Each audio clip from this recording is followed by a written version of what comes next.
Pemirsa Breaking News, MNC News kembali bersama saya Pram Senjaya dan kita kembali ke Pengadilan Negeri Jakarta Selatan untuk mengikuti jalannya lanjutan sidang pemeriksaan saksi kasus pembunuhan Brigadir Yosua dengan agenda kesaksian terdakwa Kuat Ma'ruf dan Ricky Rizal terhadap terdakwa Richard Eliezer.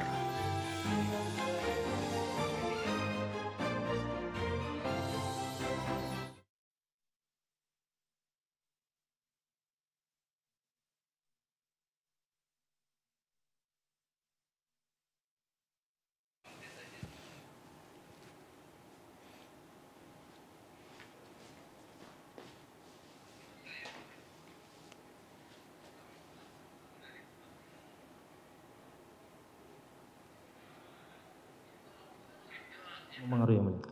Gitu. Mungkin ya buktinya ya. Ini isinya tentang apa ini pada intinya?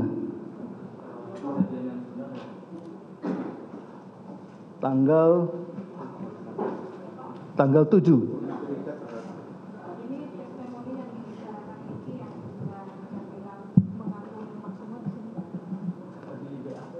Enggak, itu maksudnya yang pengakuan saudara. Pihaknya Richard. Iya. Enggak gini, saudara saksi, itu kan BAP-nya si Richard yang dipanggil saudara. Testimoni saudara ini loh, ini isinya apa? Yang ini ya? Ini. Ini tanggal 7 Juli. Oh, 7 Juli.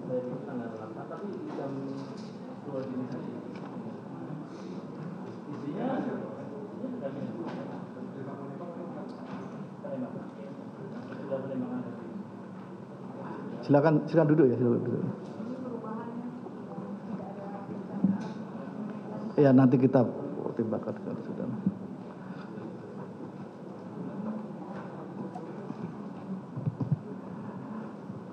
Ini testimoni saudara ini. Siap yang mulia. Itu sama dengan berita acara yang diberikan pada saudara tanggal 8 atau 15. Ada yang berbeda yang mulia. Ada yang berbeda dari testimoni ini. Siap. Apa yang berbeda? Terkait yang tadi sarung tangan yang mulia. Sarung tangan. Baik. Itu nanti penasihat hukum maupun jaksa tanggapi aja dalam kesimpulan, dalam pembelaan ya. Baik. Nanti kita tanggapi mulia. Tanggapi aja. Jadi tidak usah dipaksa. Ini kan saksi memang inilah yang sedang ini sudah tanggapi aja di dalam. Ya, berubahnya kelihatan mulia. Penuntut. Terus apa lagi? 1, mengenai sarung tangan. 2.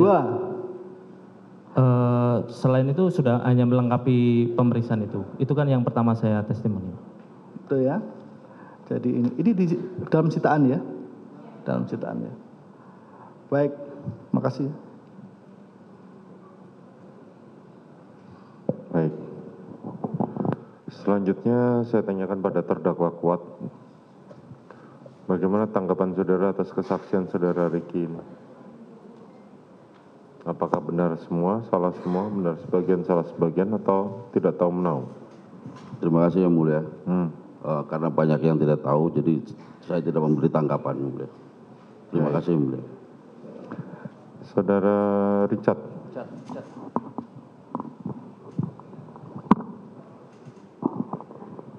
Baik, terima kasih yang mulia. Baik, saudara Richard.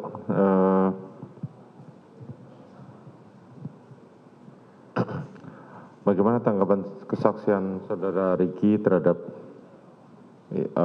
ini? Apakah benar semua, salah semua, benar sebagian, salah sebagian, atau tidak tahu menau? Kebanyakan disalah, yang mulia. Silakan, di mana yang salah? Baik, yang pertama di tanggal 7 yang mulia. Jadi tanggal 7 kan itu masalah waktu ya. Tadi Bang Ricky menjelaskan bahwa pada saat ditanya sama jaksa penuntut umum, Bang Ricky menyampaikan bahwa untuk waktunya, untuk kita pada tanggal 7 itu kan sempat tidur cepat. Karena kan pada faktanya saya tidur setengah 12 yang mulia. Jadi ada rentan waktu yang cukup lama, itu dari setengah 8 ketika kami sampai di rumah Magelang, saya bersama Bang Ricky, sampai saya tidur setengah 12 itu ada rentan waktu yang cukup lama. Jadi pembicaraan yang saya bilang antara Bang Riki ini waktu masih di lantai 2 itu agak lama rentan waktunya, Yang Mulia. Siap.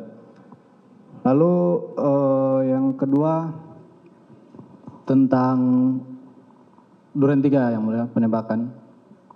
Bang Riki tadi menjelaskan tidak mendengarkan, dan dalam jarak sedekat itu mungkin Bang Riki mendengarkan, tapi mungkin tidak mau bicara, tapi terserah juga sama Bang Riki, Yang Mulia. Lalu terakhir apa lagi, Bang? Baik, tentang yang saya sampaikan kemarin tentang rencana yang disampaikan sama Bang Riki kepada saya tentang ingin menabrakannya almarhum. Nah, jadi pada saat itu kan Bang Riki menyampaikan ke saya tentang ingin menabrakkan itu. Jadi itu posisi di lantai 2, Yang Mulia. Lantai 2. Dan itu memang cuma saya sama Bang Riki. Jadi saya juga tidak ada saksi lain di situ yang untuk menguatkan saya. Itu cuma saya sama Bang Riki. Bang Riki sempat menanyakan ke saya untuk mengatakan ke saya tentang rencana Bang Riki untuk menabrakkan almarhum. Saya menanggapi juga kan, loh kok kalau abang nabrak ya abang celaka juga. Tapi kan dia menjelaskan itu percakapan itu agak kepotong karena tidak lama kemudian Ibu sama Om Kuat masuk dari inilah. Iya, dan pada saat itu juga kenapa sampai kita seluas itu kita berbicara, sejujur-jujur itu antara kita dan kita ini semua yang karena kan kita masih satu skenario, Yang Mulia. Kita masih satu skenario, masih satu pikiran lah yang sama kan. Belum ada berdiri masing-masing ini.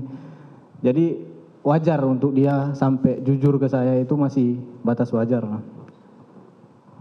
Terus dengan sarung tangan juga, Yang Mulia, untuk tidak melihat sarung tangan itu saya rasa agak tidak masuk akal juga, Yang Mulia. Ya, nanti saudara jelaskan sendiri di dalam keterangan saudara.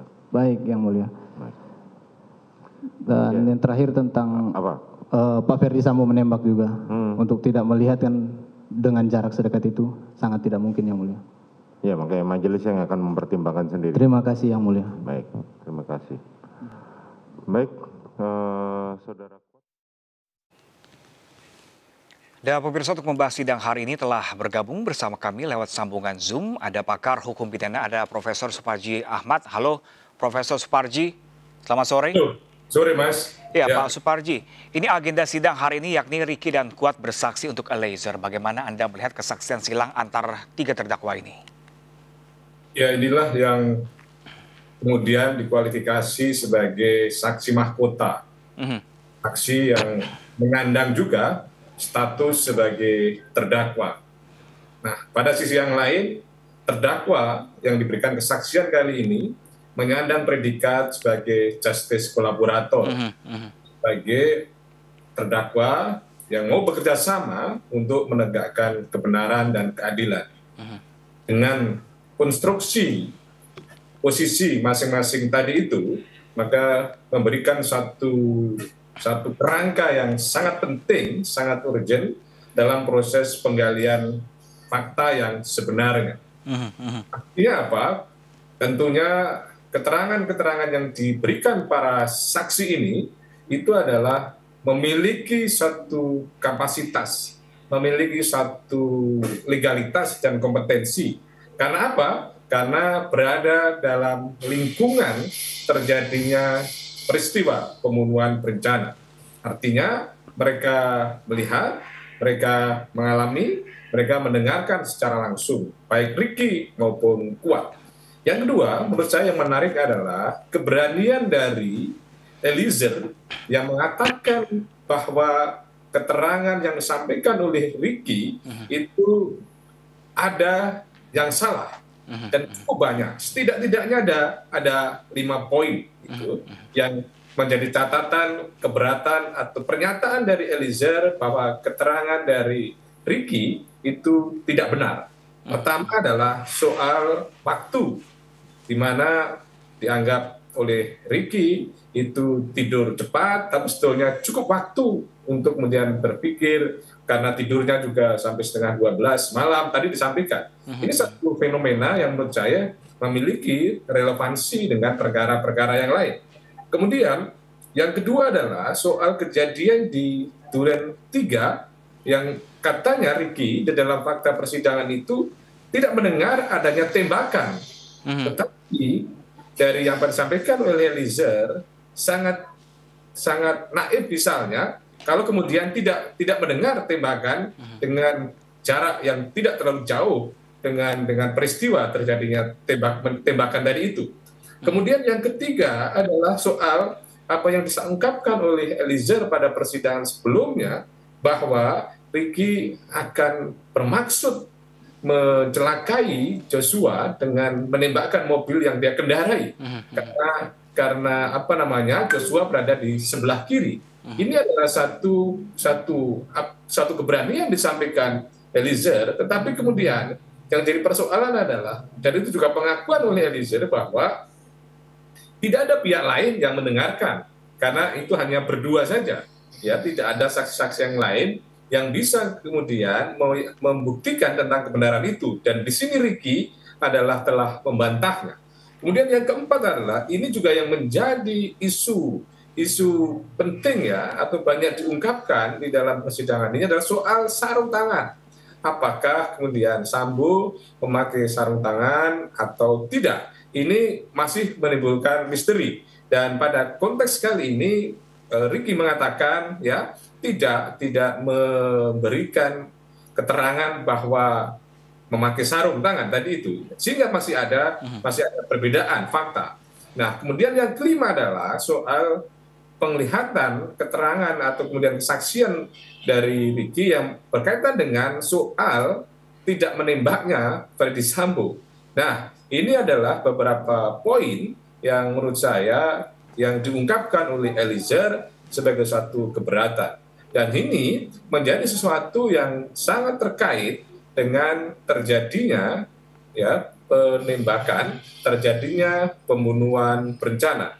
Namun lagi-lagi bahwa itu akan dinilai oleh majelis hakim. Artinya apakah yang benar itu adalah yang disampaikan oleh Ricky atau kemudian yang disampaikan oleh Eliezer, keberatan dari Eliezer. Tentunya hakim tidak hanya mendasarkan pada keterangan dari saksi tersebut, tetapi akan mendasarkan pada alat bukti yang lain.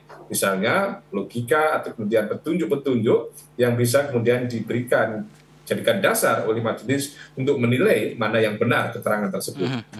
Ya, Pak Profesor Suparji, kalau Anda lihatnya kan seolah-olah Ricky Rizal dari pengakuannya seolah-olah dia tidak tahu menahu terjadi kejadian tersebut, padahal kita ketahui bahwa ini termasuk dalam skenario dari Sambo ini seperti itu. Nah, kalau Anda lihat dari dua kesaksian dari dua terdakwa ini, baik dari Ricky Rizal dan Kuat Ma'ruf ini, apakah seakan-akan menyudutkan Richard Eliezer sebagai justice kolaborator atau bahkan sebaliknya mengaburkan? Ya, ini ada dua poin. Pertama adalah bahwa sepertinya ada satu skenario bahwa ini adalah kesalahan mutlak dari Eliezer, ya. Hingga beban beratnya itu ditumpukan kepada Eliezer. Kita masih bisa mereview bahwa keterangan-keterangan sebelumnya itu mengatakan Eliezer itu tidak diperintahkan untuk menembak, tapi untuk hajar saja. Dan kemudian yang lain adalah juga kita cermati bahwa masih ada satu ketidakjujuran ya dalam arti keterangan yang disampaikan belum sesuai dengan fakta.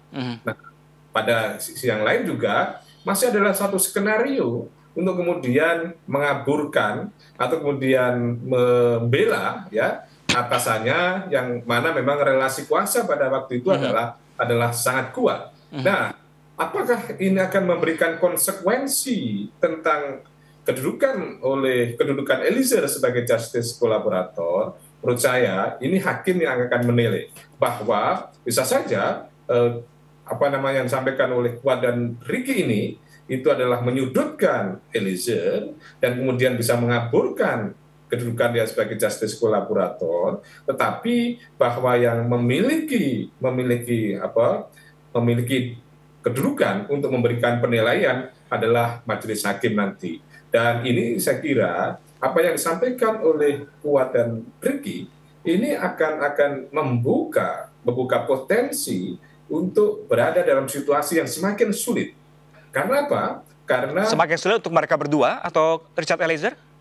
Mereka berdua, Kuat dan Ricky akan semakin sulit. Pertama adalah bahwa yang disampaikan sepertinya tidak logis kan itu. Misalnya tidak mendengar adanya tembakan, itu kan. Kemudian dari jarak dekat dia mengatakan tidak melihat adanya FS menembak dan lain sebagainya. Ini tentunya adalah pengingkaran satu fakta. Ketika pengingkaran satu fakta, itu yang saya katakan akan semakin menyulitkan kepada keduanya. Nah, pada sisi yang lain juga berpengaruh terhadap penilaian majelis hakim kepada yang bersangkutan dan kepada upaya merangkai satu kebenaran.